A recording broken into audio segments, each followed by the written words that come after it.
Right, you guys, make sure you like this video and subscribe to Mikez, okay? Make sure. If you don't subscribe to Mikez, you're gonna have a fat forehead and a big hairline. Bro, I'm with the guy Max inside. Subscribe to him. Make sure you do still. Best content coming out. You know how it is. Hello and welcome back to another live, people. Welcome back to the YouTube channel. Make sure you're smashing the likes and subscribing if you are new. And yes, this show is on a Sunday this time because I was busy on a Wednesday, but we are back again because this weekend has been a bit mad. Obviously, the Premier League has started again and all that, but so we're always here to provide the content, So big up to everyone for their support and stuff like that as well. But yeah, Prem, man. Prem, how you been? Man? It's been a bit of a mad weekend.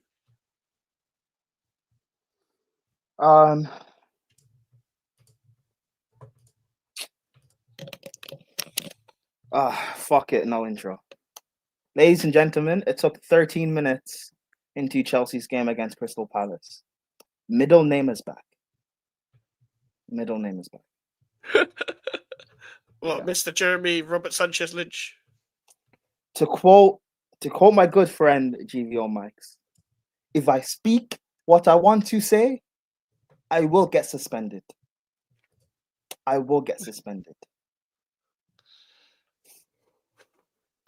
And to quote my other good friend, Elijah, if he gets called a nigga, I'm just gonna smile. I'm just gonna smile, bro. What, you think I'm gonna feel bad for you? Jeez, bitch. I'm smiling.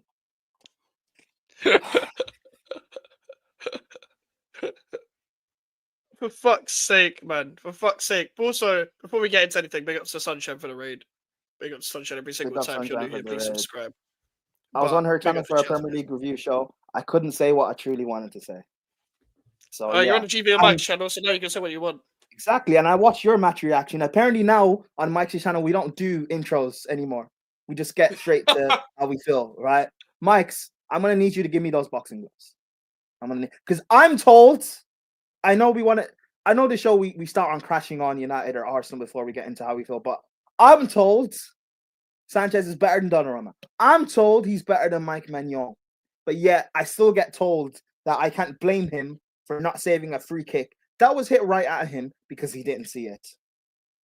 That's what I'm told.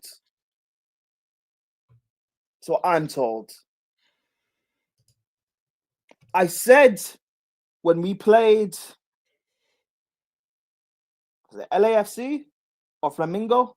When he played and a player clattered into him, and someone clipped me up for saying Dave middle named him. People said I was crazy and I went too far. Am I going too far now, or have I not gone far enough? He needs to go. When I told people that getting a goalkeeper is more important than getting a centre back, even with the Colwell injury, even with the Tosin injury, Aching Pong, brilliant tonight. Or today, I should say, this afternoon. Brilliant. It's not easy to handle Mateta in this league. Brilliant. Brilliant, Aching Pong. You didn't put a foot wrong. Chalobah, go back to church. But Aching Pong, brilliant tonight. Brilliant. I'm not crashing on the performance, even though we played way too slow on the ball. Palmer was poor. Enzo doesn't look match fit. But I'm not crashing out on the performance. I'm definitely not going to crash out on the manager, even though, Mike, remember I said during the summer, we're going to draw all this love Maresca's getting. We're going to draw against Palace, and people are going to say Maresca out. Remember I said that, right? I remember There's that. evidence Yeah, me say I must have again. People are crashing on him. They're not. You know what my fans are like. They're too pussy to utter the words because it's not bad yet. But they don't like Maresca anyway. So they're giving him overdue criticism or too much criticism. We still had chances today to win the game. Esteval came on, bald. This guy's ready to play in this league. Gittins didn't have the best of debuts, but we didn't give him opportunities to go 1v1. Taz said GVO Mikez versus Sullivan and Prime versus middle name. Yes, I'll do the undercard. Yes. Make this happen, by the way. We need someone to make this happen because me versus Sullivan will be the best day of my life. I don't even need to get paid. I don't want to get paid. I don't need the money. Honestly, I yeah, really don't honestly, need the money. I really don't need the money. So, Big up to what City. are people like? I've seen a That's lot of this debate, by the way, about Sanchez, yes. about one game, by the way, one game against PSG. I get it was a very important game. Um, but one game against PSG has changed everything. This is what some of your fans are like. With what I've seen, it's like one game will change the whole narrative, and it allows your fans to be contrarians for the sake of it. And my problem has always been, cool, maybe Donnarumma's but like distribution isn't that good, cool. But Sanchez's distribution when he's under pressure, on my days. I know even sometimes even when he's not under pressure, he kicks it out. But when especially when he's under pressure, which is by the way, it's the only time you should rate a goalkeeper's distribution is when they're under pressure. Because anyone could kick a ball when they've got no one approaching them. Anyone can do that. Some can't. Just Fabianski can, but sorry still. to interrupt you, Mike. People were praising Sanchez's distribution against PSG. You notice that none of the PSG forward line put Sanchez under pressure. Do you guys notice that? I remember Yeah. that. Yep. Cool. Interesting. Facts. Cool. I'm just saying because Sanchez has a better save percentage than Donnarumma. Apparently, Fuck me about save people percentage. say Sanchez, even though Sanchez faces more shots than Donnarumma.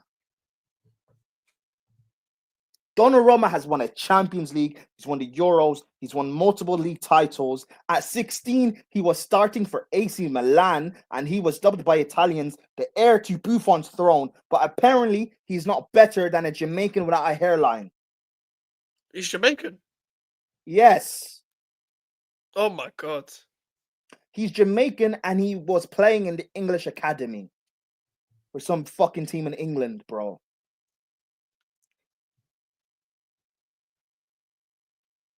What's Dave's Avi? He's trolling. It's Sanchez at the fucking Club World Cup, I think. Was it? No, it's the Golden Glove. I think that's an AI picture. Bro, I'll use that golden glove to beat him. How people stole bro, it's oh, God. How can you still defend him? Honestly, how can Defend anyone him. still defend? No, you can't defend him. I wrote Donnarumma as a shot stopper, but in the world at the moment, but he can't play it. Donnarumma is the same level as Courtois on the ball. They're decent with the ball, but here's the thing: I don't need you to be able to ping on a dime piece. I don't need you to do what Scholes did, bro.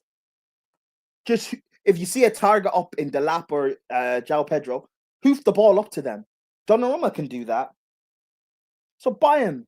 Or get me Magnon. Get me anyone. That's not Sanchez. Anybody. Bring back what's his name? Penders. I'll play in goal for Chelsea for a season. I'll do it. I don't care. Just give me a couple of months, I'll get in shape. I'll do it. It's not difficult. A ball was hit straight at you and you still dove to save it. People keep defending this guy. What? No, it's just not because it's the only time I ever see you like angry is Sanchez. Like that's how Yes. bad the guy is. Yes. And Mike's, I said, actually, I don't know if I said this to you or on this show, but I was speaking to Jez like 2 days ago. I said to him, I actually like Chelsea for once. The team, the squad. It's the first time I've truly liked our squad since, I don't know, 2016, 17, 14, 15? Since we last won the league. Yeah, it's a decade since I've actually liked our squad. And I actually like this squad now. Even with Jehovah's Witness playing, I still like the squad. But I don't like Sanchez. People will want to lie to me and say Jorgensen is not better than him. Jorgensen is better than Sanchez. And yes, it's not a high bar. I understand that. I'm not saying Jorgensen is a brilliant or world class, but he's better. He's better. Yes, it's not good to drink tap water, but I'd rather drink tap water than sewage water. And right now, Sanchez is sewage water.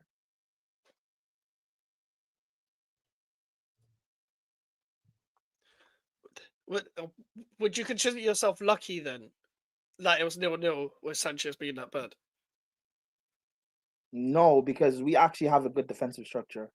Palace didn't threaten us. They didn't really do anything to us. Yeah, because I was gonna say I don't really remember him being tested. Exactly. And yet he was still doing bullshit things. You punched Guehi in the back of the head, I think, as well. Your distribution is awful. The one time your distribution was good is when you kicked the ball out of play. So it didn't hit anybody. Like, fucking hell, man.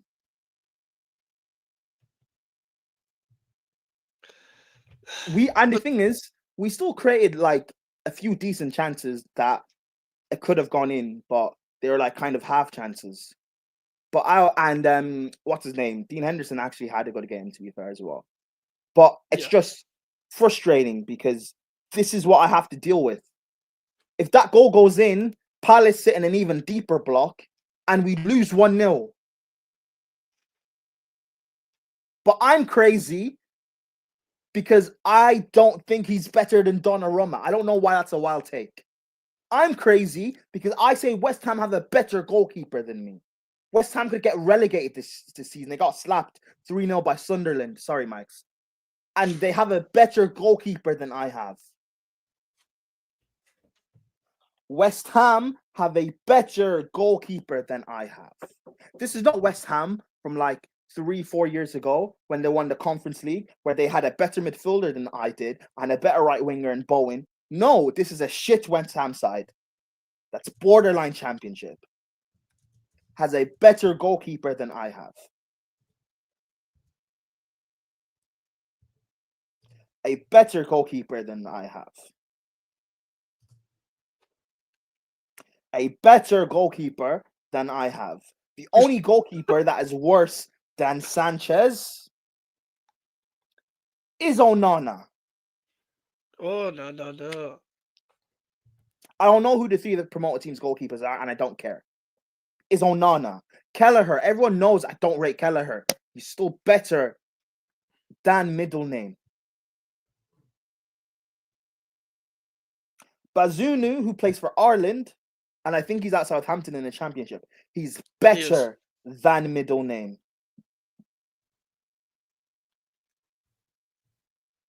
Makes sense too.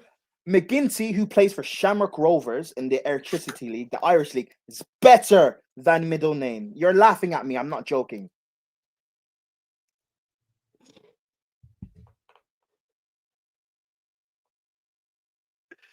I believe you. Trust me. I am better than him.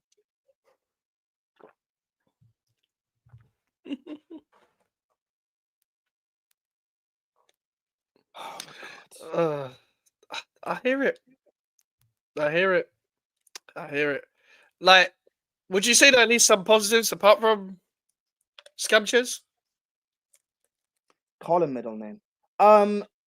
Aching Pong played brilliant in our back three against in the middle of the three, especially against Mateta. Like I said, it's not easy to play against Mateta.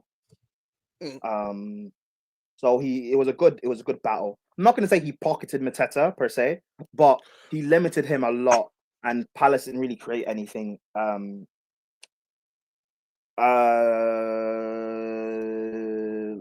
yeah, I don't know. We were just sluggish in terms of actually moving the ball and trying to pull Palace apart.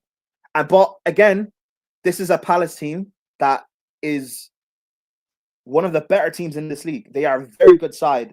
They beat Liverpool, champions in the Community Shield, which, fine, Community Shield for big clubs is nothing, but for a team like Palace, it's a big deal. They beat Man City in the FA Cup final, who people were expecting City to win.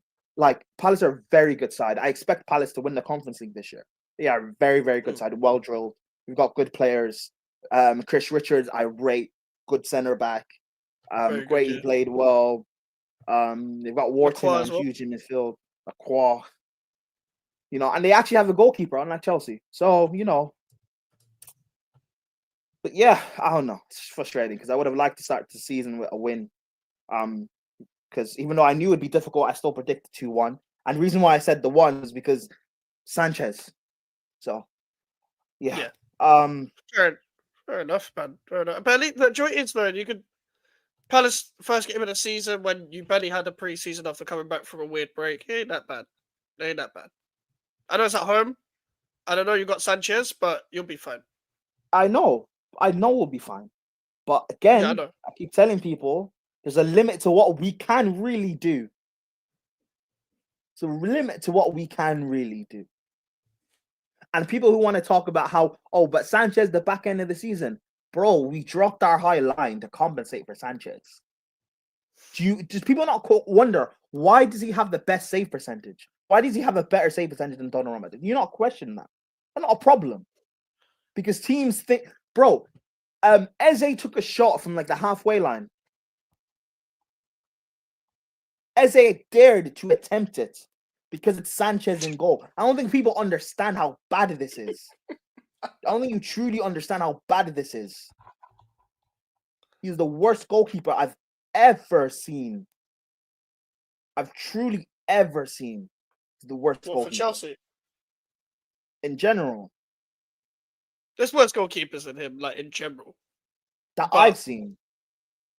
Oh, fair. Still, like, for Chelsea. Like, you mean?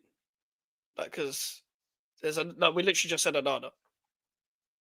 With Bayern there, there's Oh, okay. Roberto, there's bare goalkeepers. Muric is Sanchez level. Ugh, fucking hell, man. There's a lot of bad goal. No, Sanchez is terrible. Don't get me wrong. I've been a Sanchez hater. Yeah, he's For a bet. 4 He's years. okay. Yeah, Chelsea is the worst one. Yeah, but listen, let's take your mind Hey, off Sanchez. sorry, Melon. I don't even need the centre back. Get me the goalkeeper. If you get me Donnarumma, I don't care. Just get me a goalkeeper, bro. But if I have to go through a season with Sanchez in goal, like the only positive maybe is that next summer I can get Hermansen when West Ham get relegated or something. Because like what? Or do I have to pray that what's his name? What's the fuck's his name? Penders is good by next summer. Do I have to pray? Bro, I don't want to post that clip of Elijah, but I may have to. You keep pissing me off this season. I may have to drop it.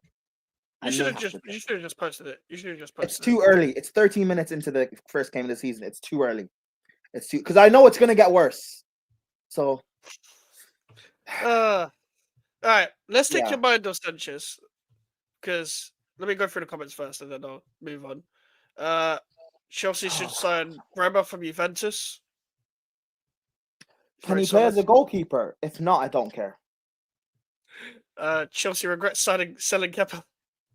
I personally do because he's better than Sanchez, but whatever. By the way, if I hear Chilwell's name one more time in this fucking chat, I'm gonna have to box you up myself because we have 3 left backs. Stop trying to sell me Chilwell. 3. It doesn't work anymore. Stop putting What? Chilwell in my chat. You've Ollie Scarles and who's the other one? Oh, Emerson's Cresswell. still here. Cresswell's. I thought Emerson was sold. We're trying to sell him. Oh, okay. Oh, and speaking of Chilwell, CB wants Chilwell to play in the middle of our back three. I saw that. Yeah. I know Alright. that's bait, but don't piss me off. All right. If we're going from Twisted Fate's comment from earlier, moving on to today's game, Manchester United Arsenal.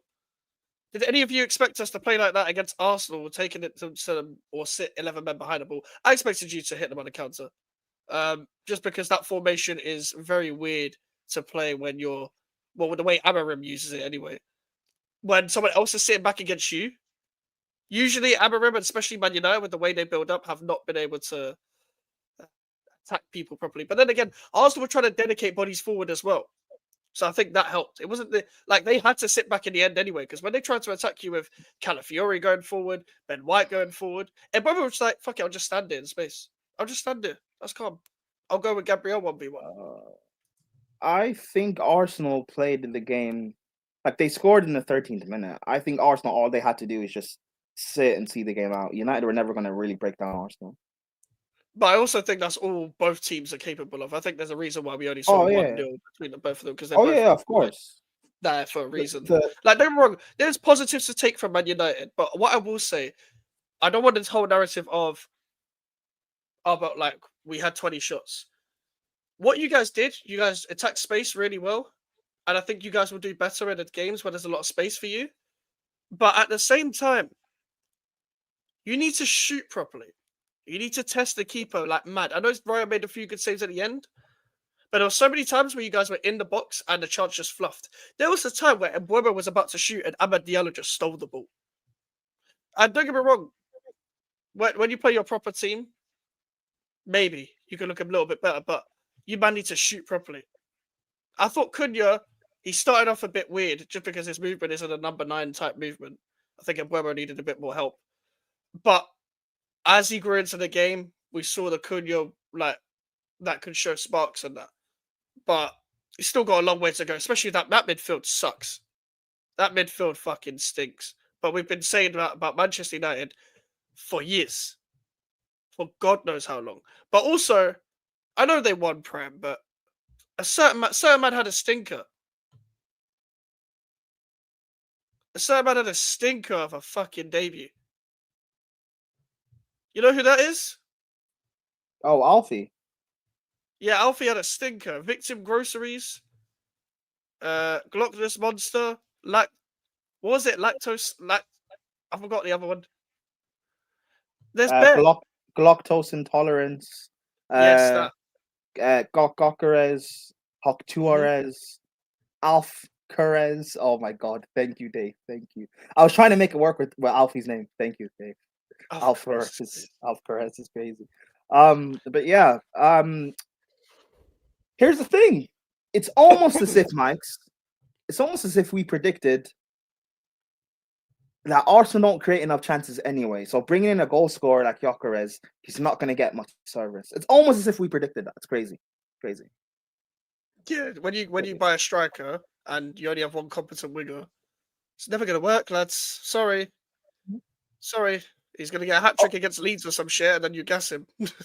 Also, remember early in the first half when Raya came out and I think Mbuemo met him at the edge of the box and stuff? Remember? Yep. Yeah. Hey, guys, Kepa's going to be your number 1. I keep saying this. So he kicked the ball off the pitch like for no reason as well from a goal kick today as well. Raya had a shocking game. I don't care about the saves he made. He had a shocking game. That was not a level of a number 1 goalkeeper. He's been making mistakes though, and you predicted for a while that Kepa would start. I said this as well. Gabriel and Saliba don't look like Gabriel and Saliba because they're not that good. They're not that good. I'm sorry, they're not that good. Gabriel and Saliba are not that good as a centre-back partnership. I'm sorry. They're not. And they're going to be tested a lot more. They had to hold on to 1-0. And it's not even like they defended that well. Rice didn't even play that well. Odegaard played well at moments. I didn't see Saka today. I didn't see Gyökeres today. There was a lot of stinkers. Zubimendi was alright. He was alright. Ben White was there. Calafiori was there. Like, Arsenal just held on. But Man United needs to put the ball in the back of the net. And we'll see if Sesko's the guy. When he came on, looked a bit floppy here and there, but it's his first season, first game. We're not going to judge him too tough. Even though I don't rate him, I'm not going to judge him too tough. But at the same time, we'll see in it. We'll see with the front three of Mbuemo, Sesko, and Cunha. Madueke is awful, but we already knew that. What a waste of 52 million. Martinelli is also dead food. He needs to go ASAP. That performance was embarrassing today. 900 mil to play like Stoke. That's Arsenal for you. And it low-key, you can see the project falling apart with the squad management, the substitutions, the lack of cohesiveness between the performances, the lack of belief on the pitch. Let's talk about Man United bopping Arsenal off the field. The goal should have been disallowed and United should have got a penalty. But the refs are against Arsenal, Charlie. I don't know what you're talking about, bro. The referees have been planning against Arsenal. So, I don't know, bro. I don't know. Yeah, nothing to do with chill, bruv. Yeah, Mike's do look good. He's going to be a good signing for you guys. Yeah, he was one of the few positives from the other day. Arsenal couldn't keep the ball. We pressed them hard. Arsenal have been focusing so much on trying to be press resistant and going through people's presses for time. As soon as Man United started pressing, they shat themselves. They shat themselves. They couldn't play through Manchester United's press, Ruben Amorim's press. Come on. You're meant to be better than that. I don't think you are better than that. Man United started Mason Mount and Luke Shaw in 2025. And they looked like the better team. That's a problem. Mason Mount was just running around, tackling Saka. Where was Saka today, guys? Did anyone find Saka? Saka was shit. And people are like, oh, play Ben White next to him because it makes him better. He was shit today. Saka was shit today. Lewis Skelly came on, got a yellow card. Timber came on, got a yellow card. Timber caught his saw out the game, but Lewis Skelly came on and was reckless. I big up Elijah every single time. Everyone is always disingenuous to United. No, but do you know what it is, yeah? There's positives there. But that midfield, man. That midfield. They look a lot better. Helps when you are paying 70 million per player. I mean, yeah, of course. Doesn't take a genius to buy Mbeumo, Cunha, and Sesko for 200 million. I don't rate Sesko like that, but I know you do. Big up to Hyper every single time. That's a relegation nation. That's crazy. Cunha's solo ran through their defense. If he managed to finish that, Mike's on my days, bro. If he finished that, that would have been crazy. I can't lie. Man United bought Arsenal. Arsenal could have stringed 2 passes together, and Arsenal were gifted the game. They were gifted the game. And also, when you rely this again for another season, it's a problem. Yeah, but Arsenal didn't need to do anything. They scored early, and United were never going to break them down. To be fair, they were kind of broken down a little bit. United had chances. They could have just actually tested the keeper. Yeah, but I mean, it's that final product at the end of it. Like, that's what I mean. I don't even think it's because Arsenal were solid. No, I know, but I mean, United were never going to break through and actually score. Is what I mean. Like Sanchez, Ryan made some good saves. To be fair, and United did have a few chances, but then again, oh, okay, I just saw. Never mind. Fabrizio, it's just being Fabrizio. Let me bring this up, right? Because all of this is about how United played well and yada yada yada. Cool. Where I send this to Sunshine. You think they had a good game, Taz? Players. Can you see this? Ruben Amorim has now lost 15 of his 28 Premier League games. 7 wins, 6 draws. This is the fastest a manager has reached 15 defeats in the competition without taking charge of a newly promoted team in that period since Paul Hart with Portsmouth in 2009, 27 games. Hold on. This is your manager. We'll come to that comment in a minute. It wasn't even service. He got the first touch of a nonce. He might have left the ball behind. He's horrendous. I called it 9 months ago. And to be fair, Charlie isn't just hating on Gyökeres for the sake of him being at Arsenal. He's been saying Gyökeres ain't that good. Hey, Charlie, hold on. How am I an Arsenal Glazer? I was going to say we're going to... Yeah, all right. Okay. We're going to come to that comment in a minute. I'm just going through them. Saka was pocketed. Zibby and Rice were non-existent. Gyökeres got smacked up. Odegaard was their best player. You know it's bad when Odegaard starts performing. Like, he's actually preferred. What is this Gyökeres guy, when he did get the ball, what did he do with it? He just ran down the channel, like he always does, and tried skilling up himself. He's trying to take on himself. The guy tripped over the ball. I'm sorry, the lights are too bright. When they're in the Champions League next season, it's a long day for Arsenal. A complete long day.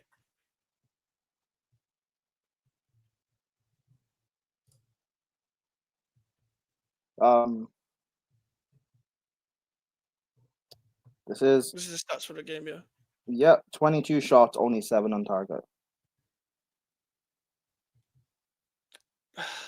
Like 22 shots doesn't mean dominant. I just think they need to test the keeper. Like they were doing all the right things when they're running into space, but they didn't test him. I think Ryan made a couple good saves at the end, but like, you know, when it comes to the teams that are going to sit back against you, I need to see better. Yeah, but that's what I mean about United. Their final, that's why I say they didn't break through. Their final ball is poor, and it has been poor for a long time. Like Bruno and Cunha created a few chances like off of themselves, off of their brilliance. Fair enough, they did. I think they both had good games, but in terms of actually your actual team and playing as a whole going forward, not necessarily that many. But yeah, like you both 3 shots on target from 9, that's a third. And same with this one, 7 shots on target out of 22. That's also a third. So you both had a third of your shots on target. It's mad. It's mad. That's And why I also, say stats are, when you look at numbers and stats, actually delve into them. So when people say Sanchez have a better save percentage than Donnarumma, well, let's see how many you're facing. Let's look at a stat behind it, but whatever. bro, the only real chance was the fucking goal, and Bayern Deer shouldn't even conceded that. I mean, he had the audacity to claim that as a foul. Absolute weirdo, bro. Like, bro, just be stronger. How are you a keeper and you're that weak? Allow it, man. Remember last season, we came up with a idea to stop Arsenal's set pieces, their corner routine. What was did it we again? say? I can't remember. I don't remember that either. We say a lot. We say a lot of things. We say a lot of things about Arsenal. We're usually right. Mm. We're usually right, bro. So I can't wait until Arteta gets sacked going to a huge party on Leah North streams. And Casemiro, yep, Saka ghosted. Saka 1 goal in the last 14 games. By the way, fun fact. Saka, Phil Foden, and Cole Palmer have only scored 1 open play goal each since January the 14th in the Premier League. Name the names again? Saka, Palmer, and Foden. I know Saka was injured for 4 months as well, but he's not injured now, is he? Saka, Palmer, and Foden. Interesting. And which one of them hasn't won a European trophy? Saka. Cool.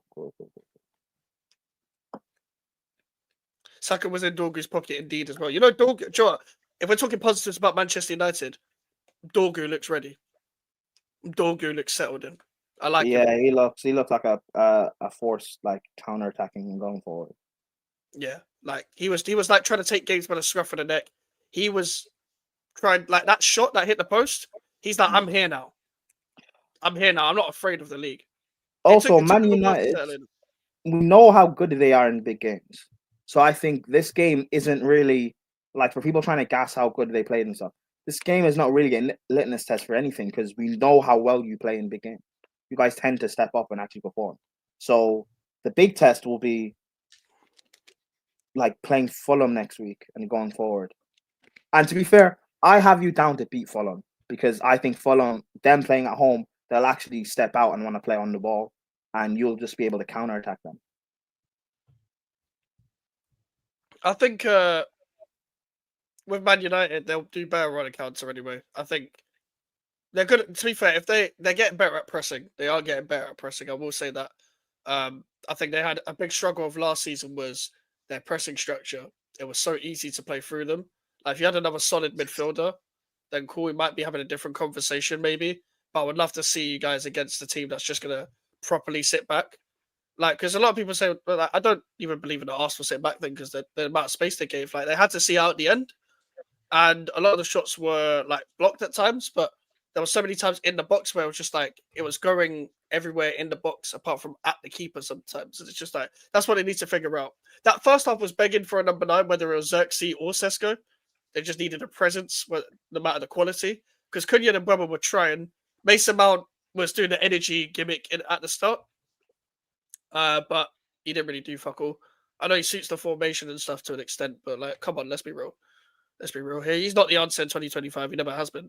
I think De Ligt had a good game. De Ligt, to be fair, I have to give credit to De Ligt because he seems to be one of Man United's better defenders or just better players as of recent, just on a consistent basis. Like him, Mazzarari, and Yoro, when they're all fully fit. I don't know what happened with Mazzarari. I don't know whether he's suspended or injured, but that's a good back three to build on, in my opinion. Prime, you are waffling. United did break them down repeatedly. You've been a closet Arsenal glazer the longest. I remember you noshing them off in the Champions League last year. You're referring to the Madrid game where we had to. It's because the whole Arsenal were going to get to the Champions League final thing. That's why he's been saying that ever since. For this, yeah, But I don't know why that's notching them off. If I also say that they're gonna lose, and I also say Arteta won't win them a major trophy. Because Charlie's a troll. You Alright. know who we used as a press trigger? Rice. We left him open on purpose the whole game, and he still did trash. Rice had a bad game. Rice had a bad game. He gave away the Rice ball a lot. Rice looks burnt out, bro. Rice looks lost because they're playing him out of like where he should be. Like, just play a fucking double pivot for the love of God, Arsenal. I don't want you to, but if you want to get the best out of 100 million man, then fucking do it. Make sure to smash the likes, people. There's 20 people inside. If they are chasing the game, he should take up a centre back and just throw on another attacker behind the front three. Yeah, I feel like what Amorim needs to do as well. I know a lot of managers do this. This is a criticism of a lot of managers.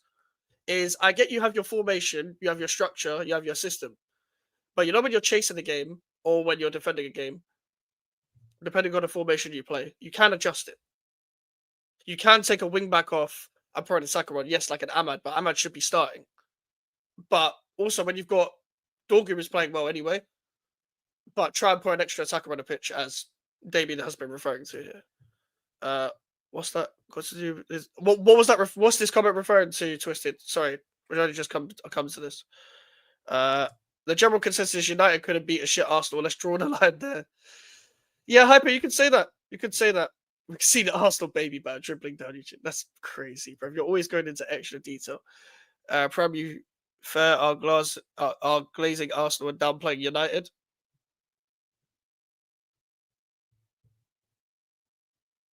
I'm what? You are glazing Arsenal and downplaying United.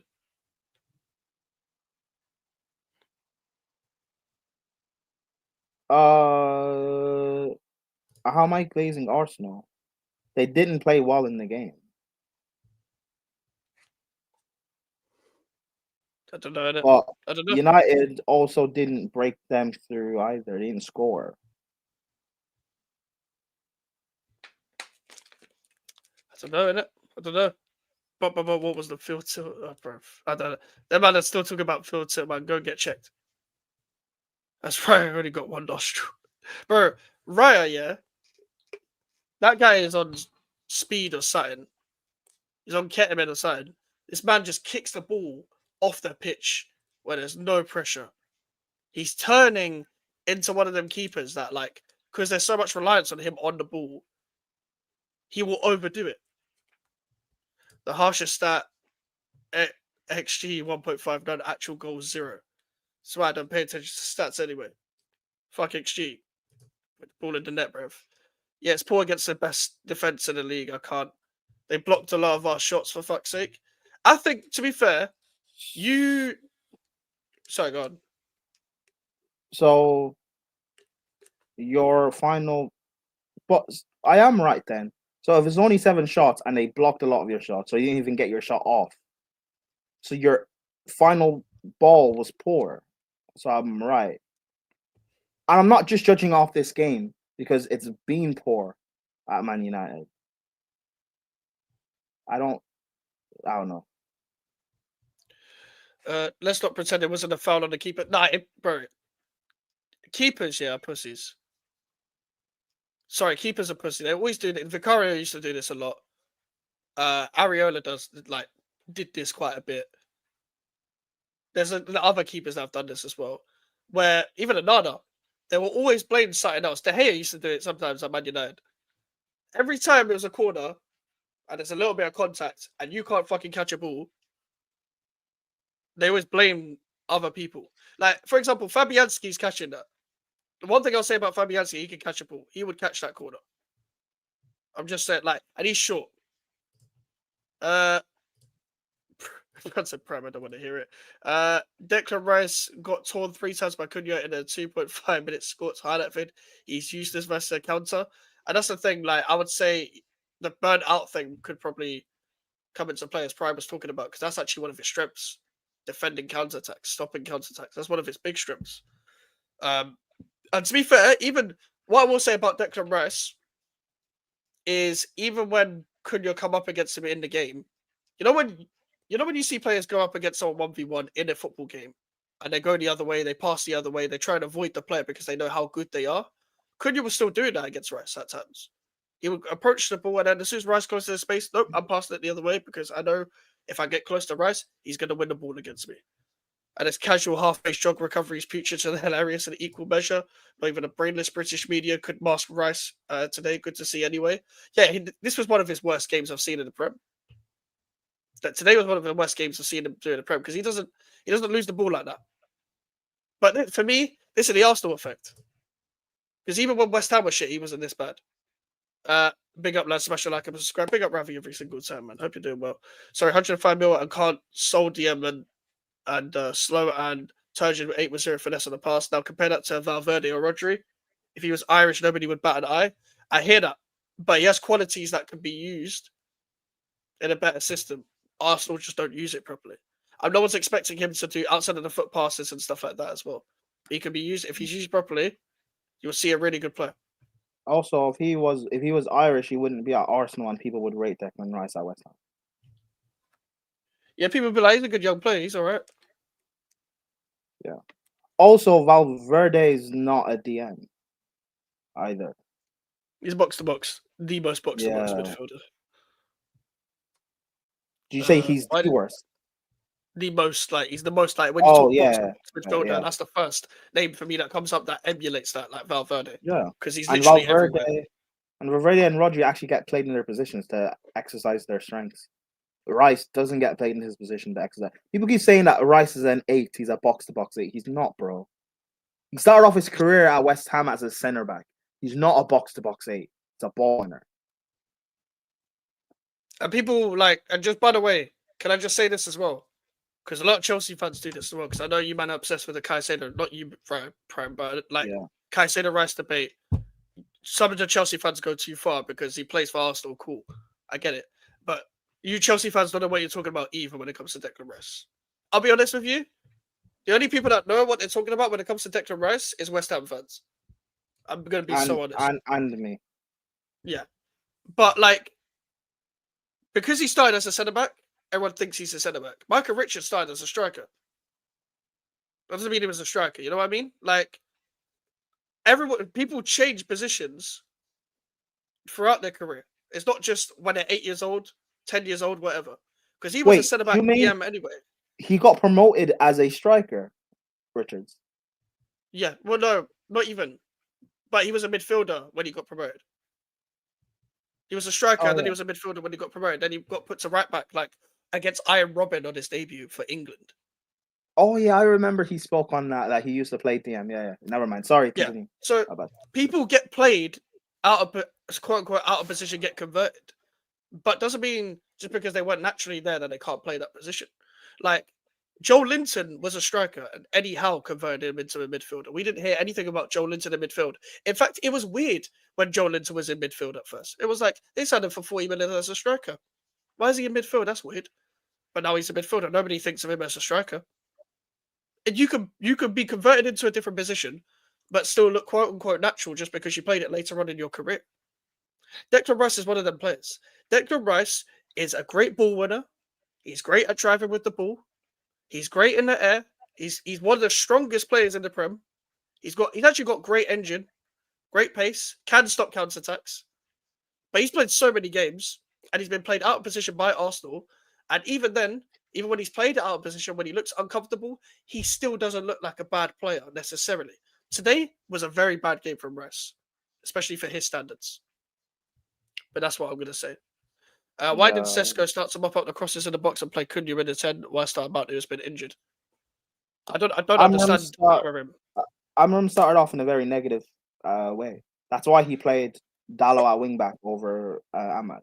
He tried to keep a good defensive shape, which, to be fair, with Arsenal going 1-0 down, it becomes null and void anyway. Yep. And I know, again, Dalot has been better in pre-season and stuff, but come on, you're playing Ahmad every single day. I don't even rate Ahmad as much as Man United fans do, but I still think he's a very good player. And to be fair, they call him Lavor and Messi. It's crazy. Any next Messi, next Ronaldo thing, I never listen. I refuse to listen to your opinions after that. If you call anyone the next Messi or Ronaldo, even the next Neymar, I hate the next Neymar. That's another one. The next Neymar, fuck off. Next Ronaldinho. Just shut up. Just like, please. Why does everyone have to be the next of another person? Why can't you just be like yourself? Always want to next to something else. Let's have some common sense, guys. The 1-7 in 28 games feel like more he wants to banter United. Actually, speaking of what United did, well, not said a single positive. Probably not said a single positive about United. Wait, sorry, what? The 1-7 games in 28 feels more like he wants to just banter United instead of actually speaking of what United did well and I had not said a single positive. On what though? Because I'm not like, yeah, fine, I'll pop jokes at United and stuff, but I don't like hold as much slander towards United as other people do. Because I actually have respect for what United are supposed to be as an institution. But Amarin, like, he's done too much damage for me to want to change my mind now. Like a year ago, I rated Amarim highly, bro. It's one of the best young managers in the world. But I said it's a massive red flag to go to Man United when he did. And he is like being the worst performing manager in the league so far. But then again, it's still only one game. So just like you think I'm going too far with what I'm saying, fair enough. But I could also say you're doing the same because it's still only one game into the season. Let's see how we are 10 games in with Man United. Is that fair to say? That's fair to say. You're watching Lewis's channel. You're saying people how good Arsenal are. Yeah, I do agree. Arsenal are brilliant defensively. I think Arsenal have the best defensive system in the world. I don't think that's necessarily wrong to say. Last season, I think so. However, Arsenal, I still think they have like this. In the big crunch moments, they have this like weird underbelly thing. However, I saw that why I said they can get to the finals because I believe teams will underestimate Arsenal after what happened against PSG. I personally think this Arsenal team is done. And I think today was a product of what I believe. And what I mean by done is that they are good enough to beat most teams in the Prem, but that's still a downgrade on what they were a couple of years ago, even what they were last season. Because I don't think they have the scariness in their defense anymore. Like I think Cunha was trying to take on Saliba.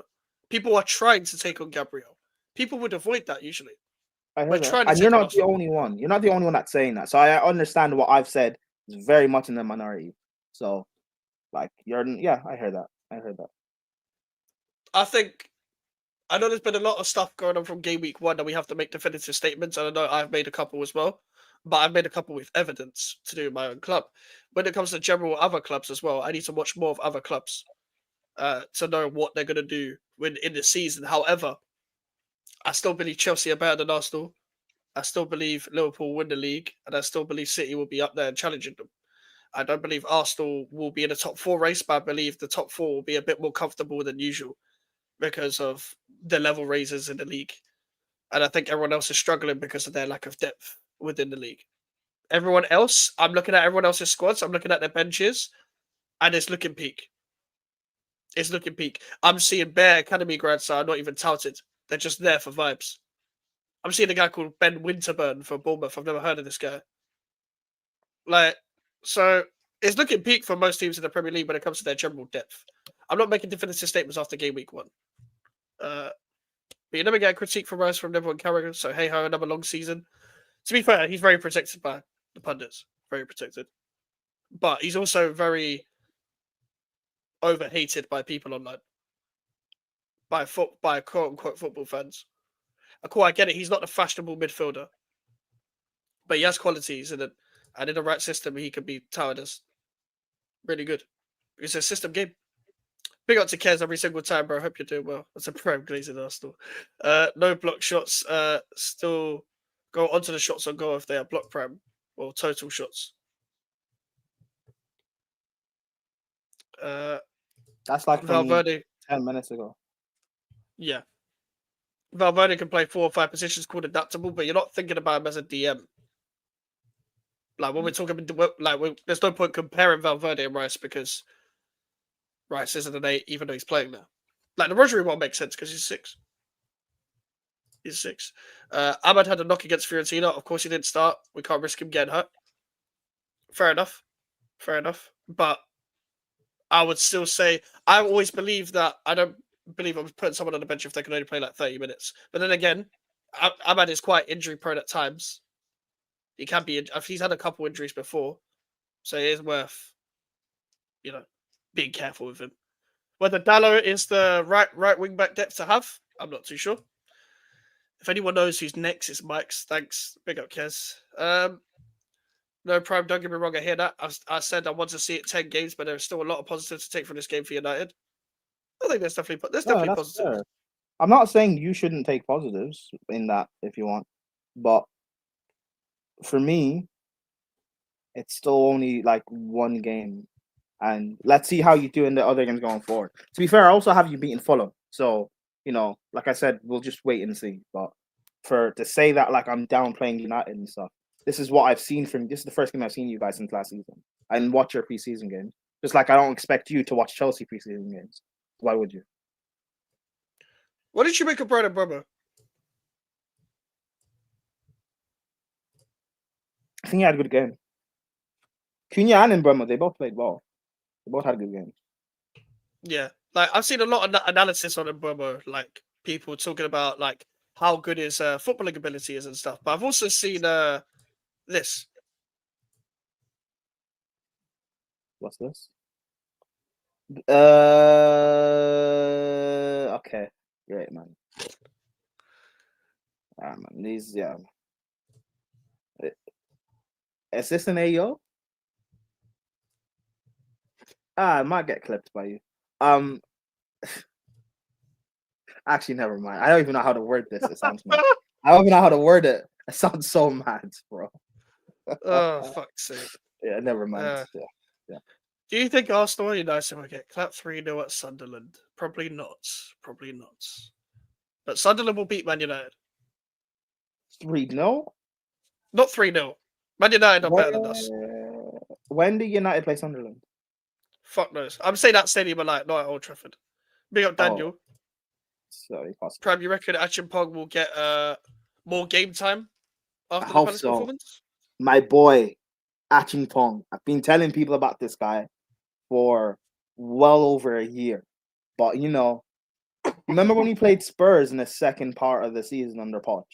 He came off the bench for the last 15 or so, and he played well. And, bro, that's when I even got more angry at Poch. You played that failed centre-back, the anti-crest at right-back, when we had Achimpong all along. Yeah. There's a special place in hell for you. But, yeah, Achimpong, in the middle of the three, he played very well. I still think he's better in a back three. He's better playing as the wider center back because he can actually pick up the ball and drive. He's better when he's driving as opposed to like sitting and having to dictate the tempo. However, he is still very good on the ball. So yeah, I like him. I hope he gets more game time and more minutes because if you look at like our center back depth, he's better than Chalobah. Fofana is a non-factor because you're not fit. And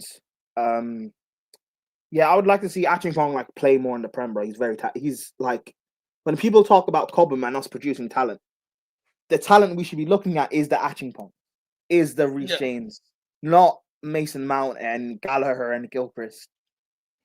It's players like that I say fuck Cobham, right? So, and I'm not someone who backs young talent. I don't back Cobham players all the time because most of them are ass. But when you're an Achimpong, when you're actually talented, you'll get all my support. So yeah, that's my center back. I just hopefully, England cap him so he doesn't play for Ghana because I don't need that playing for Ghana. I'll be here.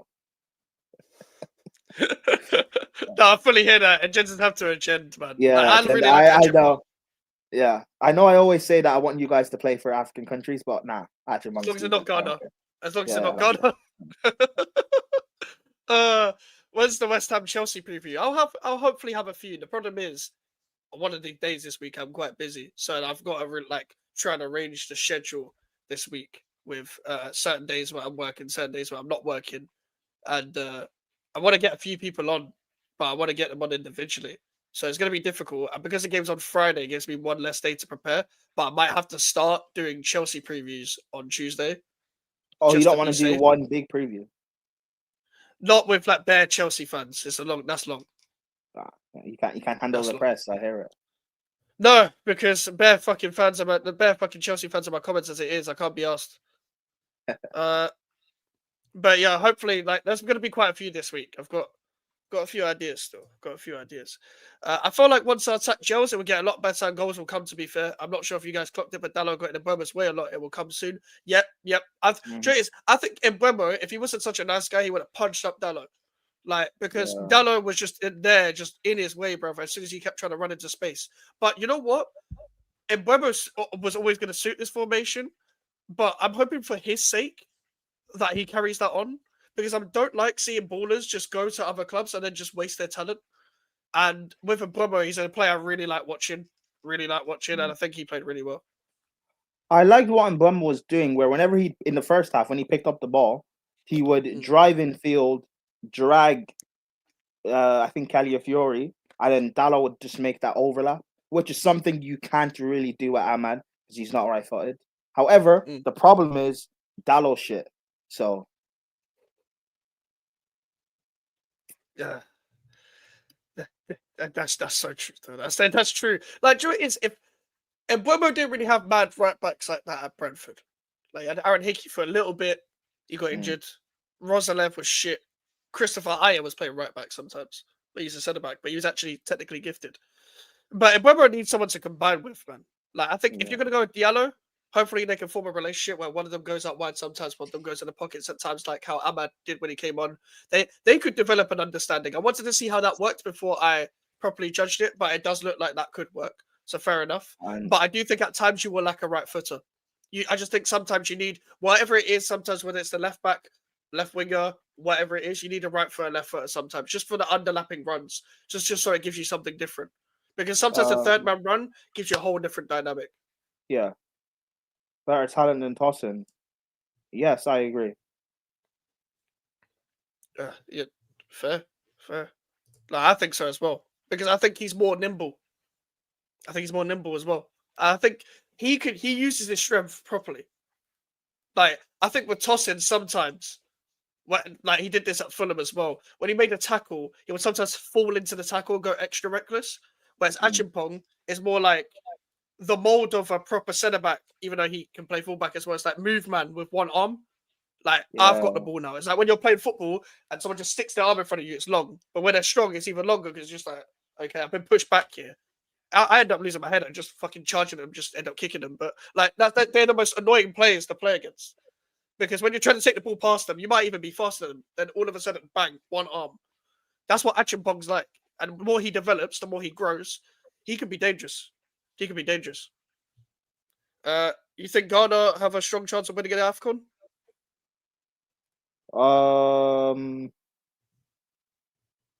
I mean, they're going to be at home. They have a better chance they have as good of a chance as England is winning AFCON this year. So.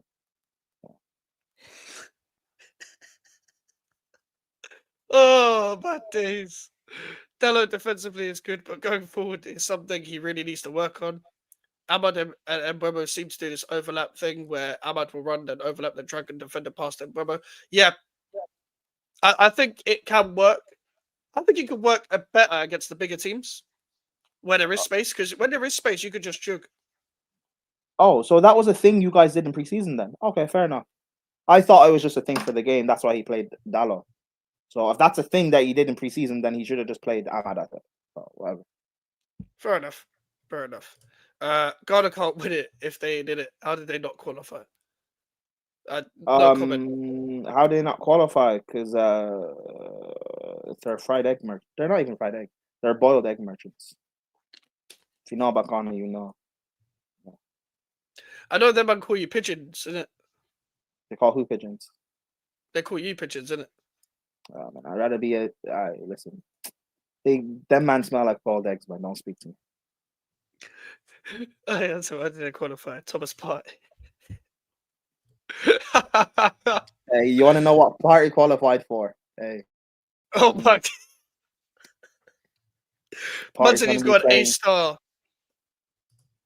He's gonna be playing AFCON in prison. Prison AFCON. Prison AFCON. Fuck's sake. All right. Gyökeres taking a number 14 and dropping this thing on Henry's birthday. Oh, it's Henry's birthday. Oh, damn. Yeah, because Arsenal fans were hyping that. What is the biggest misuse of a legendary number? Nketiah getting 17. Or sorry, Nketiah getting 14. Mount getting 7. Oh my god. Mudryk getting 10. Oh my god. Didn't Garnacho get the 7? Oh no, he did he? No, he has 17. Probably Nketiah, bro. I can't lie. Nketiah's at Henry. It's dark, man. So the fence is in trouble. Nketiah in Nketiah in the room. Oh, Fatty 10. Oh my god. No, Fatty forget got what I 10, said. yeah. The Fatty 10 was ridiculous. Wait, who's been number 7 since Ronaldo? Is it just been Vinicius? Yeah. But Vinicius has made himself less of a dickhead than Fatty has, because Fatty doesn't fucking play.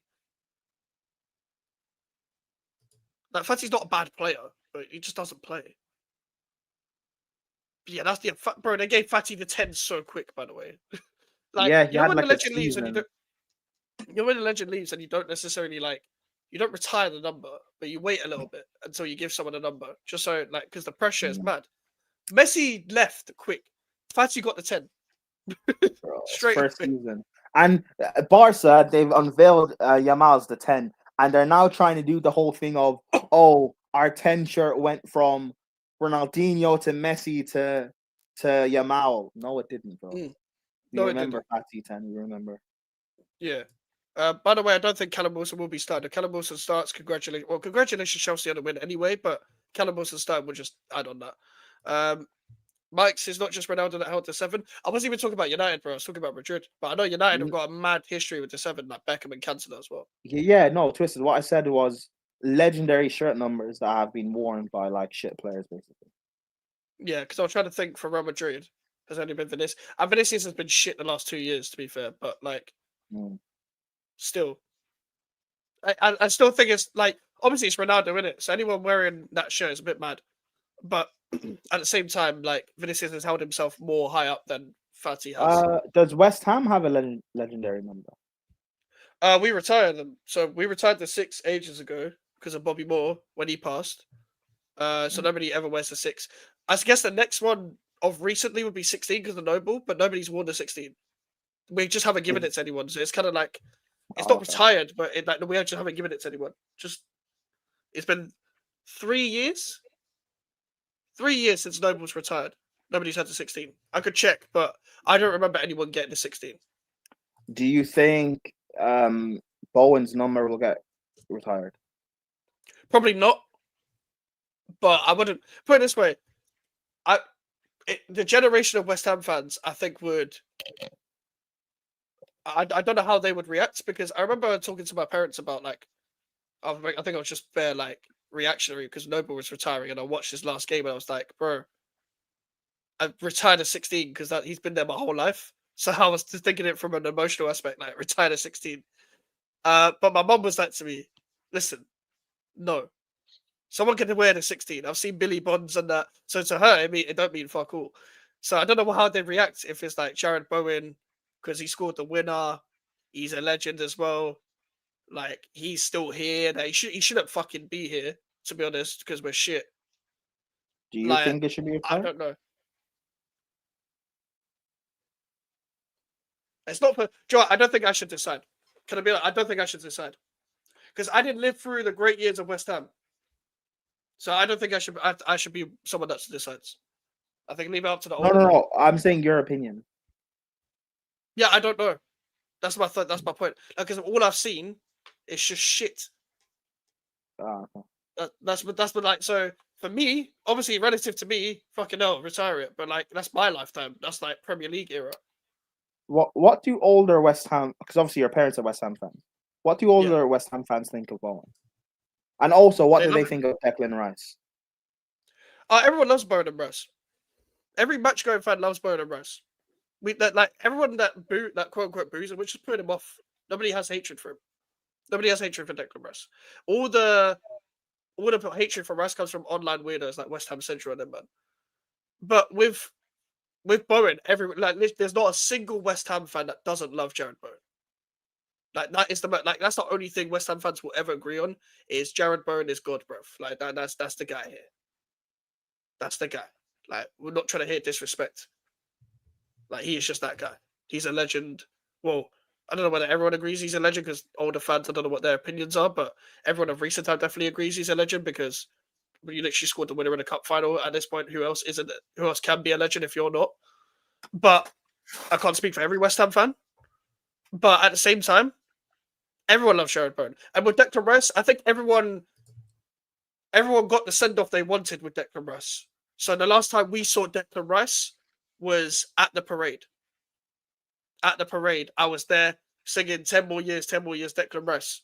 I knew that was the last time I'd ever seen anything West Ham again. But that was the great send-off. That was a send-off that he deserved. And that was a send-off that we got to live through.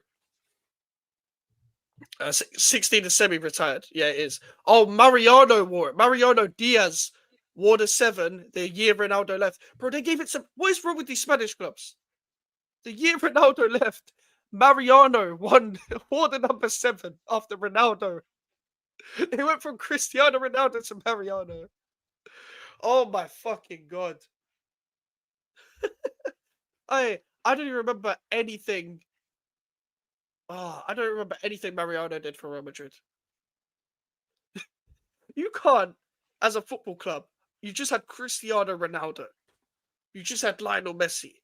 And the next people that wear the numbers, Ansu Fati and Mariano. Nah, man. I'm not having it. I'm not having it. Mikes, do you rate Wan-Bissaka? Seems like he did more in the West Ham backline yesterday than any of the other defenders. Yeah, Wan-Bissaka, Saliba, and Diouf held their own, and I rate all of them. Wan-Bissaka's been immense. It's been immense. But he should be playing wing back. Put him in a back 3. And then play a wing back up wing. Play a winger at wing back. Question for Prime: with who you have in the squad post window, what do you think Chelsea will win? Wait, with this current squad, assuming the window ends now. Or just with who you have in the squad post window. Well, win a domestic trophy. Either one, I don't really care. Win a domestic trophy. Yeah, like FA Cup, Carabao Cup. Like I think it'd be a good season regardless. If you get Champions League and a Carabao Cup or Champions League and FA Cup, that's still a good season. Mike, would you rather get relegated and Sullivan goes, or stay up and Sullivan stays? I'd still stay up.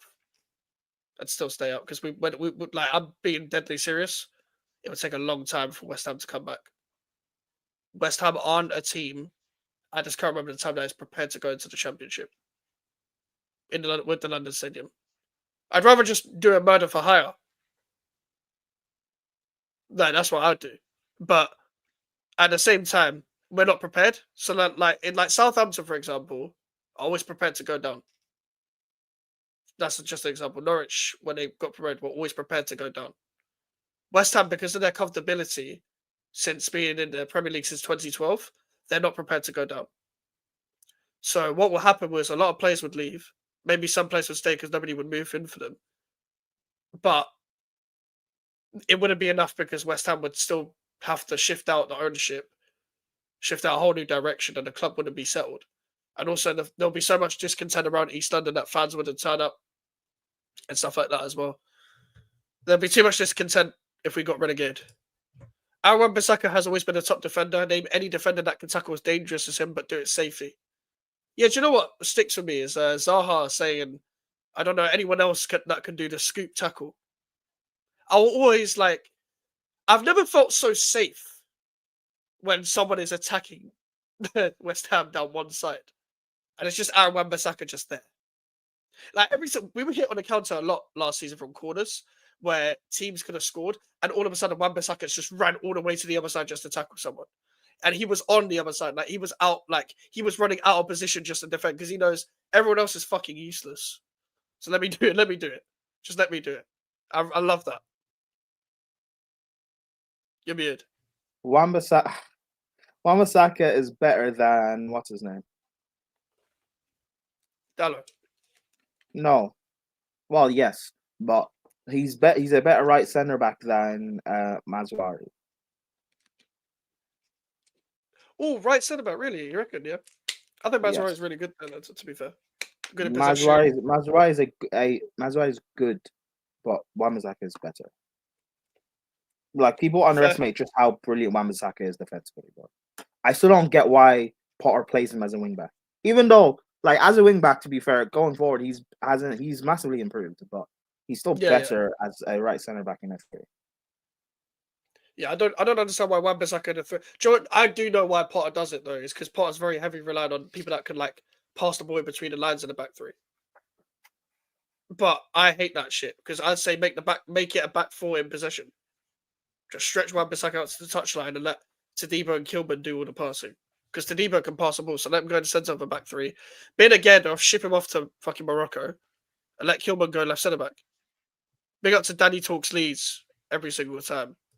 Make sure to smash the likes, people, if you haven't already. Mike, your owners don't give a crap, and that's killing West Ham. Of course, it's been killing West Ham for years. It's been killing West Ham for years, my friend. West Ham won conference and didn't push on like they should have and done better.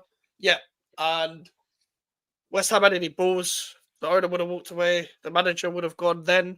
And we would hide an actual manager with a project behind it where we could push on and try and win domestic cups and go for Europe every year. That's what a proper club would do. Mike, if West Ham get relegated, what will you say? I don't know. I don't want to know what I would say at that point.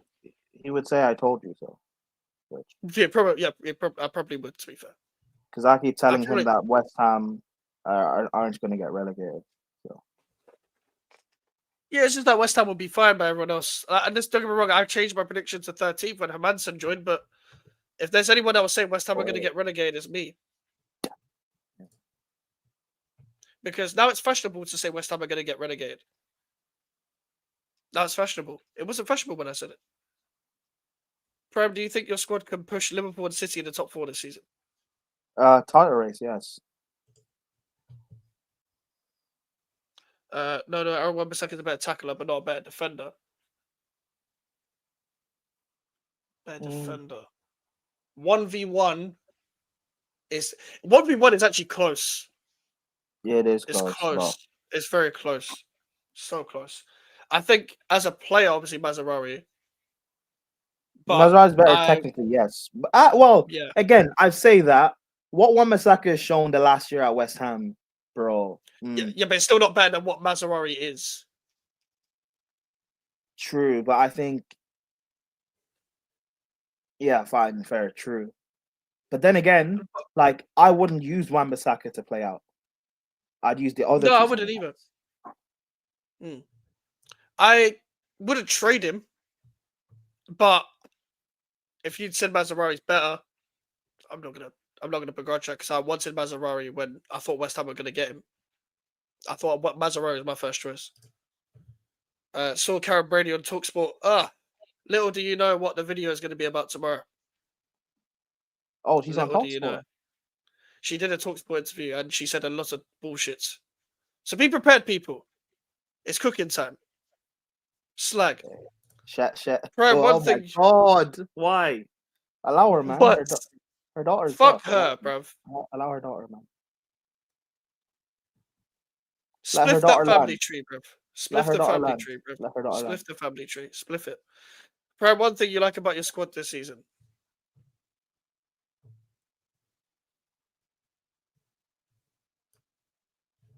I love our attacking depth and the attacking quality we have.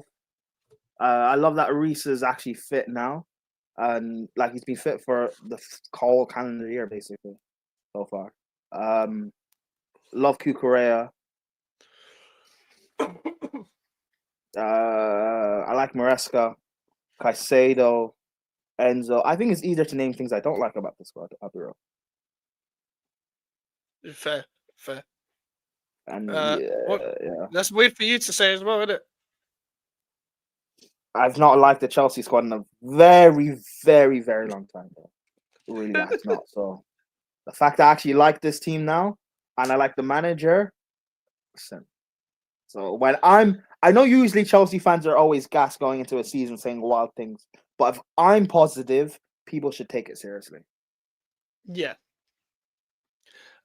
What's your formation against Chelsea team selection? I would go with like a 4-3-3, but like 5 in possession. But I would play because Guilherme is injured, which is why he wasn't in the team. But I would go Hermansen, Wan-Bissaka, Todibo, Kilman, Diouf, Potts, Paquetá, Irving,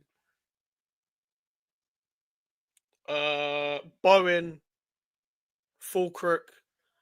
To be fair, do we even have another winger? We don't have another winger. Fuck. Oh fuck! Well, he was on our bench yesterday. Jesus Christ. We don't have another winger because Somerville's injured. Guilherme's injured. Hold on. Who was on our bench? Our bench. We didn't have anyone. Fuck me. Because I wouldn't play Alvarez just because I think he's technically limited. I don't like the guy. I would just play. Fuck it. If we're gonna go similar formation, I'll play Scales and Diouf in the same team, and I'll let Diouf push on as a wing back and let Scales push on as a left centre back. But like in possession, I would put Diouf as a winger and Scales as a left back, and then Wan-Bissaka can tuck in. That's another question I have. If you're going to play this back three, and Diouf is going to be the wing back, what happens with Scarles? Is he going to be playing like? Would you play Ollie Scarles left centre back? Can he even do that? He can play both. He can play both. Yeah, he can play both positions. So I wouldn't mind either. Like, because if you're going to play 5 at the back, you have to play Scarles left centre back instead of playing again. So, yeah, I don't understand what Potter's trying to do because do you know what's really annoying, bro? Is as I said in my match reaction, the tactics that actually set out is fine to me, but it's the slight alterations with the lineups that piss me off. And what ticks me off with managers is lineups. I hate bad lineups. I hate it with a passion. That's what will always break me when it comes to a manager. It broke me with Lopetegui, Moyes, Pellegrini, whoever. It's the lineups that piss me off. Especially when you're nearly there. That's why I'm not being ultra aggressive with the Potter out thing. I'm Potter out, but you can fix it. But it's just the fact that you're so close. I will slap you if you don't fix it. My thought, if you already spoke about it, but thoughts on the Gay push on the Eze free kick. I didn't think it was that deep to VAR it. I've seen that happen so many times on free kicks. I didn't think it should be disallowed. But however, it's a 90-minute game. Palace should create more chances. That's my thing. Mike, what's the realistic manager is good enough to improve this current West Ham team? I have no clue who's available anymore. I don't have a clue who's available anymore because West Ham only go for free agents. Okay, take aside from the fact West Ham are incompetent. Who would you bring in? Forget the free agent stuff. Who would you bring in? Okay. Who should West Ham bring in? Get the fucking Stuttgart manager. If you want to play possession-based football. Who? Or Hoynes. I don't know how to pronounce his name. Oh, Hoynes, yeah, Hoynes. Horman. Get Horman or get McKenna. If you're gonna go the young English route, or British route, he's Northern Irish, whatever.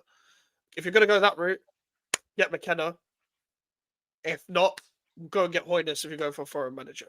Or bro, I know Sarri's just moved back to Lazio, but go and get Sarri if he still wants to move.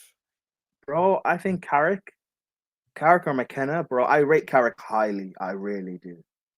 Bro, I think at West Ham. Because, like, you guys do bullshit, but you do bring in, like, talented players. Bless you. At it's times, just, yeah. It's just there's no real, like, idea or how they all piece together, but you do bring in, like, talented players here or there. If you just bring in a good coach, like, bro, it's weird because West Ham are like, where would you say you guys rank amongst clubs in the Prem? Would you say you're like maybe the 8th or 9th biggest club? I guess, yeah, maybe 10th, 11th. Just because we've got the big six, you've got Leeds, Villa, Forest, Newcastle, yeah. But yeah, so maybe 9th or 10th.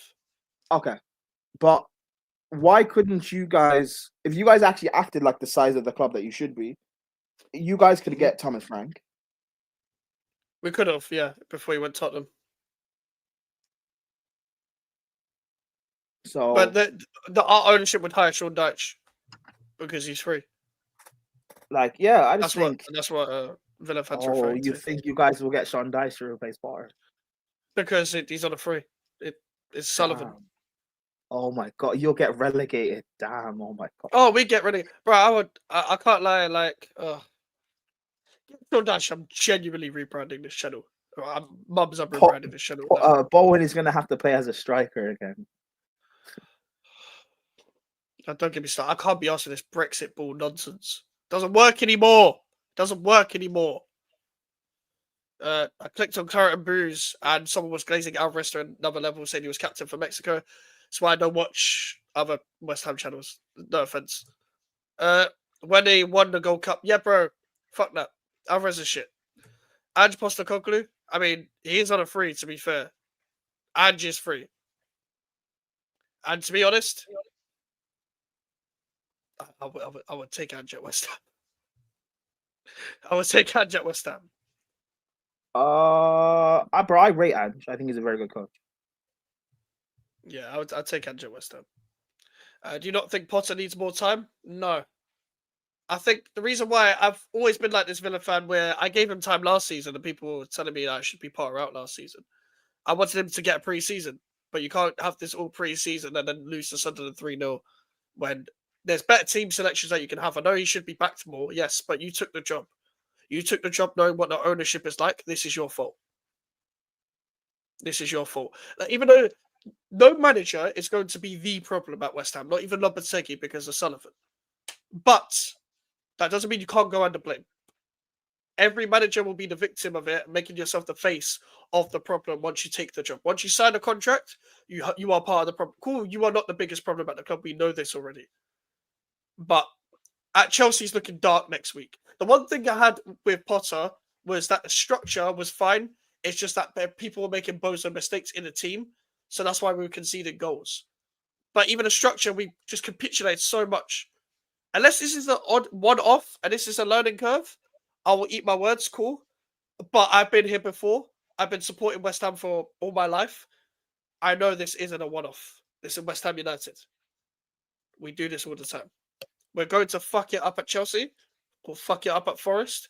And then we're going to go into Tottenham as our first game of the international break, where Mohamed Kudus returns to the London Stadium. If you lose that, genuinely, I will give up my season ticket if you embarrass yourself in that game. What Kudus you mean? In that game. Oh yeah, he's yeah. Never mind. Sorry. Yeah. I clocked what you meant. Yeah. If you embarrass yourself in that game, I will refuse to go to the games anymore. I'm not going. Well, I was on Sunshine's channel and we were predicting the games for next week, and I said that I was thinking in my head, cool, we got Sanchez, so West Ham are bound to get one with Bowen. West Ham are shit, like you keep saying, so we could put like 4 or 5 past you. But then you got Hermanson, he's a very good goalkeeper. Yeah, but Bowen's one of those wingers that always leaves with something, bro. He'll do something and get. It's Sanchez. Like Bowen doesn't need to touch the ball to score. I'll be right. We're not shooting. He doesn't need to touch the ball to shoot. Prime.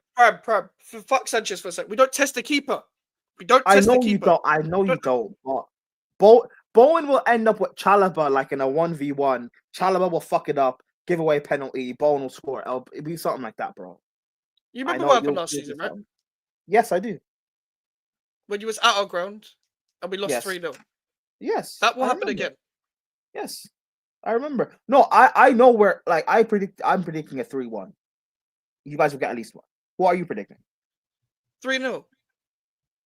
It'll happen again. Listen, I love a clean sheet. We don't test the fucking keeper. I know, but I listen, maybe I rate Bowen, bro. I think he'll get something. Sanchez, Bowen as bro. well, but he's not getting the fucking ball. Bro, He's not getting the ball. Bowen, Sanchez.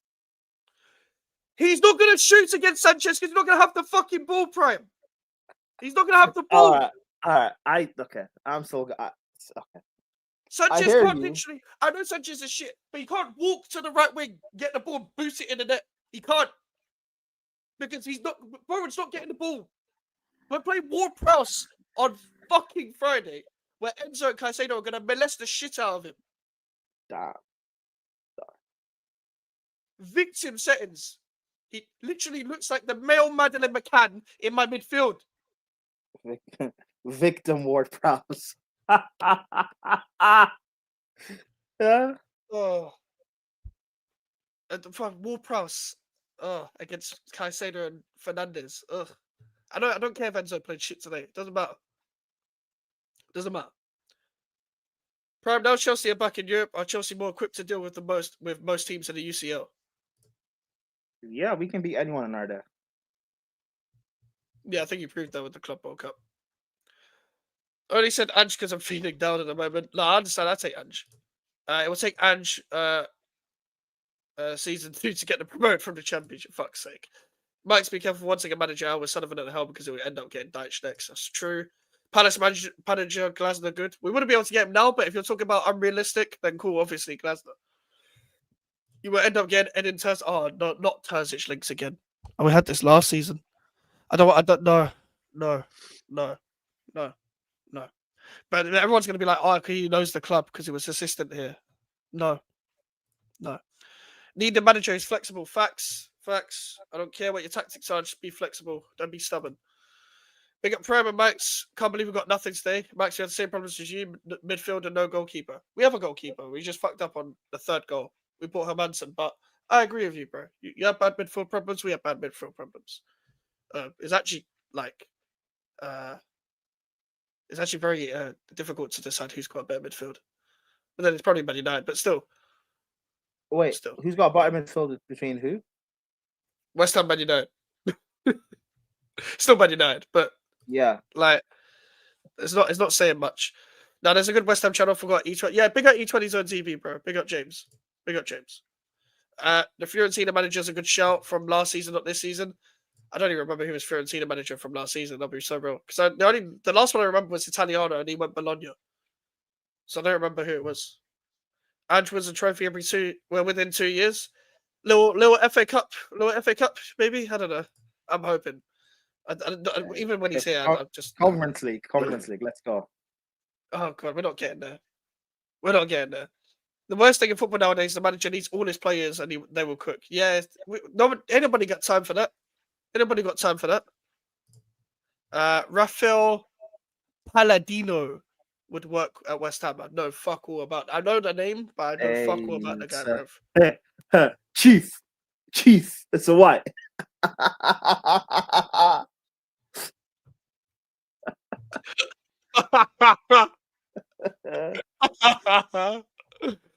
Kudus will score lower, so obvious. Yeah, Kudus is scoring against us, man. Kudus against Diouf. Diouf can handle him. It's not even about that. It's just Kudus will score. He'll pop up. Diouf will be fine, but Kudus will score. Can't believe Potts wasn't in your match they squad yesterday. Criminals, be honest, he looked good at Bristol last season, and in pre-season, especially against us. He was at Portsmouth last season, but he was in the squad, but he didn't play. He didn't get a single minute. Fucking disgrace. And that's what ticked me off the most. Lewis said he might go to the West Ham game on Friday. Yeah, he said he might go when I was talking to him as well. So might be up with Lewis after the game. If we lose, it's going to be long for me, though. It's going to be long for me. Max, would you want Costa Simicas? We've got left backs, bro. And do West Ham? I don't think people know. We've got left backs. We've got Diff. We've got Skulls. I would have taken Simicas. I would have taken Simicas, but yeah. But Ariola, Mavropanos, Kilman, Wan-Bissaka, Diouf, Suchek, Alvarez, James Ward-Prowse, Fulquick, Paquetá, Fulquick, Bowen. I can't lie. I can't put up with a midfield of Ward-Prowse, Alvarez, Suchek, and I can't put up with Mavropanos. Tadibo doesn't deserve to be dropped. Bro. But again, we have no one at left wing, so I understand why you're saying Paquetá left. Because we literally have no one else. We don't have Guilherme, don't have Somerville. Would you take Rodgers? Brendan Rodgers. I I feel like it's a bit uninspiring in 2025. I don't feel like he'd be the same manager. But I haven't seen him at Celtic. I don't watch Celtic, so I don't know what he's like now. But I feel like his time's done. I feel like his time's done. I could be wrong. It's just a feeling. It's just a feeling. Just one last slander name for Gyökeres. We've seen a lot, but this one made me laugh. Jim Gyökeres. Jim Gyökeres. Hey, he's too big for Jim Gyökeres. He is too big for Jim Gyökeres, but Jim Gyökeres is a nice one. That was one that made me laugh. I can't lie. But listen, people, we are going to end it there. Big up to everyone that's here. Make sure you are smashing likes already. Who is live? Let me go. My Sarcasm City. Sarcasm City. Okay. Say Mike's Raid on Sarcasm City TV. And yeah, take care and peace, people. We'll be back tomorrow for the GVO show. Goodbye. Wait, hold on. Before we